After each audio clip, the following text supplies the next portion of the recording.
अब उसके बाद आ जाओ फाइलम एनिलिडा। एनिलिडा के नाम से आपको पता होना चाहिए सेगमेंटेड वर्म्स, ठीक है। अब हम लोगों ने एक पहले फाइलम पढ़ा था वर्म्स वाला एस्केलमेंथस, उसमें हमने पढ़ा था वो नॉन सेगमेंटेड होता है, उसमें सेगमेंट्स प्रेजेंट नहीं होते। इसमें ये ऐसे वर्म्स है जिनमें सेगमेंटेड वर्म्स हैं, ठीक है, इनमें सेगमेंट्स होते हैं, तो लिटिल रिंग और मीज फॉर्म।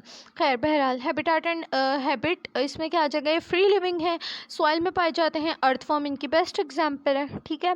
सॉइल में पाए जाने वाले को अर्थ फॉर्म कहते हैं। Fresh water and marine some are ectoparasites. Ectoparasites क्या होते हैं, जो पैरासाइट्स तो होते हैं होस्ट सेल में तो होते हैं, लेकिन ये होस्ट सेल के अंदर नहीं होते, होस्ट सेल की बॉडी के बाहर होते हैं, लेकिन उसी पर सब कुछ अपना फीड भी कर रहे होते हैं, सारा काम अपना उसी पर कर रहे होते हैं, उसी के ऊपर डिपेंडेंट होते हैं, पैरासाइट होते हैं लेकिन बॉडी के बाहर होते हैं, ठीक है।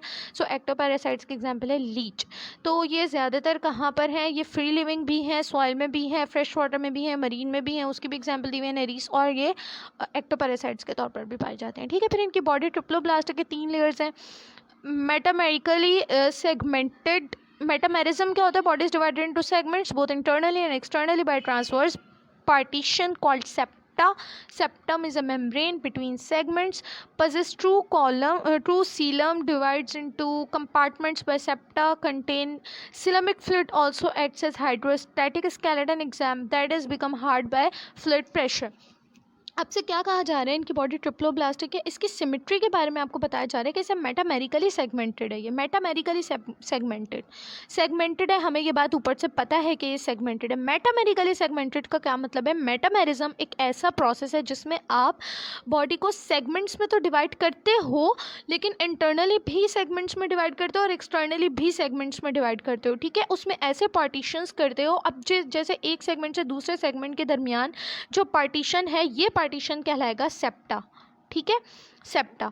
तो ये क्या है, ये मेटामेरिकली सेगमेंटेड है, सेगमेंट्स इनमें जो बने हुए इंटरनली एक्सटर्नली सेपरेट हुए हुए हैं, इनके जो पार्टीशंस हैं सेगमेंट्स के दरमियान, ये सेप्टा कहलाता है। सेप्टम मेम्ब्रेन है जो सेगमेंट्स के दरमियान होती है, 2 सेगमेंट्स के दरमियान यहाँ पर जो मेम्ब्रेन प्रेजेंट है वो सेप्टम है, ठीक है। इनके अंदर ट्रू सीलम होता है, यानी कि ट्रू कैविटी होती है, divided into compartments by septa containing coelomic fluid. इनके सिलम में, इनकी कैविटी में फ्लूइड होता है, और which acts as hydrostatic skeleton. मैंने आपको बताया था कुछ ऐसे, स्टार्टिंग में जब इंट्रो में हम लोगों ने पढ़ा था, किसी में जो है ऐसे स्केलेटन होता है जो मतलब प्रॉपर बोन्स वाले स्केलेटन नहीं होता, हाइड्रोस्टैटिक स्केलेटन होता है, वाटर ही एज अ स्केलेटन काम कर रहा होता है, फ्लूइड उनका। तो ये इनके अंदर जो सिलेमिक फ्लूइड प्रेजेंट होता है, वो सिलेमिक फ्लूइड ही हाइड्रोस्टैटिक स्केलेटन के तौर पर काम करते हैं, इनकी बॉडी को स्केलेटन वाले फंक्शंस प्रोवाइड कर रहा होता है, ठीक है। Become hard by fluid pressure. किस तरीके से स्केलेटन, पानी कैसे, फ्लूइड कैसे स्केलेटन बन सकता है, जब उसके ऊपर फ्लूइड प्रेशर लगता है ना, तो फिर वो प्रेशर लगने के बाद वो ऐसे स्केलेटन काम करता है, ठीक है। तो यहाँ पर इनके बारे में ये सारी बातें हो गई। फिर उसके बाद इनका डाइजेस्टिव सिस्टम इनका जो है वो simple in free living annelids. जो फ्री लिविंग एनालिड्स हैं उनमें तो सिंपल होता है, while less developed in parasitic forms. जबकि इनकी जो पैरासाइटिक, वैसे भी पैरासाइटिक फॉर्म जो है दूसरों के ऊपर डिपेंडेंट इसलिए होती है क्योंकि उनके अपने अंदर कोई ना कोई कमी होती है, तो इनका जो डाइजेस्टिव सिस्टम है वो थोड़ा सा लेस डेवलप्ड होता है। Consist of straight alimentary canal, इनके अंदर एलिमेंट्री कैनाल होता है, माउथ भी होता है, एनस भी होता है अपोजिट एंड्स के ऊपर, ठीक है, और सेपरेटेड है माउथ और एनस। फिर उसके बाद circulatory system, it consist of closed blood circulatory system. उनमें ओपन ब्लड सर्कुलेटरी सिस्टम था मोलस्कस में, सिर्फ सिवाय एक क्लास के, इनमें क्लोज्ड ब्लड सर्कुलेटरी सिस्टम है। First animal group in which closed blood circulatory system originated, ये बात आपने याद रखनी है, ये आपसे ब्लैंक्स में पूछ सकते हैं। The first phylum in which closed blood vascular system originated was phylum Annelida.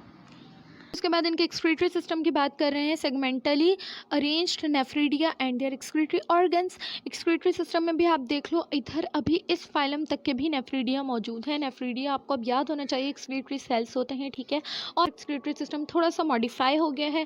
फिर उसके बाद nervous system, central nervous system present होता है, जिसके अंदर dorsal pair of cerebral ganglia होता है, ठीक है। इनके अंदर सेरेब्रल कॉलम्स होते हैं, जो हमारे ब्रेन के अंदर भी होते हैं, सेरेब्रम। तो इनके अंदर जो है वो क्या है, पेयर होता है इनके अंदर सेरेब्रल गैंग्लिया का, ठीक है। नर्वस सिस्टम इनके अंदर प्रेजेंट है प्रॉपर, और a ventral double ganglionated nerve cord from which nerve arises, ठीक है। और ये जो है ये तो डॉर्सल पेयर है, ठीक है, गैंग्लिया का डॉर्सल पेयर है सेरेब्रल में, और जो इनका वेंट्रल है वो डबल गैंग्लियोनेटेड नर्व कॉर्ड है। नर्व कॉर्ड है पूरी जो डबल गैंग्लियोनेटेड है, जिसमें डबल गैंग्लिया मौजूद हैं वेंट्रली। डॉर्सली मैंने आपको बताया था पीठ वाला हिस्सा और वेंट्रल पेट वाला हिस्सा, ठीक है। तो वहाँ पर जो इनका सेंट्रल नर्वस सिस्टम है, इनमें भी CNS मौजूद है, सेंट्रल नर्वस सिस्टम।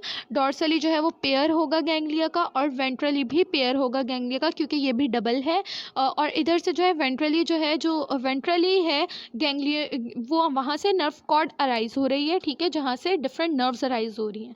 इनकी रेस्पिरेशन स्किन के थ्रू होती है, इनका रेस्पिरेटरी सिस्टम नहीं है, बट फिर भी इनके पास एक चलो ये है कि सिंपल वाटर के थ्रू डिफ्यूजन नहीं हो रही है, स्किन से रेस्पिरेशन हो रही है। बाकी इनमें locomotion, the body wall is muscular in which there is an outer circular inner longitudinal muscles, ठीक है। मस्कुलर बॉडी है इनकी, बॉडी वॉल मस्कुलर है, जिसमें आउटर सर्कुलर और इनर लॉन्गिट्यूडनल मसल्स मौजूद हैं। आउटर मसल्स जो हैं वो सर्कुलर हैं और इनर मसल्स लॉन्गिट्यूडनल हैं।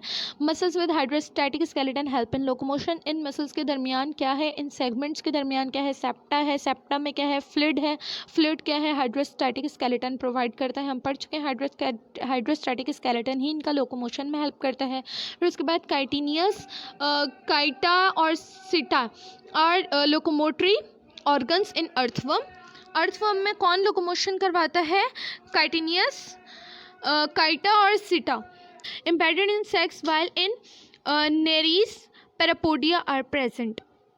नेरीज में कौन होते हैं, नेरीज पिछले पेज पर आपको उसकी डायग्राम भी दिखाई हुई थी। इनमें क्या है, इनके अंदर फॉर लोकोमोशन पैरापोडिया मौजूद हैं।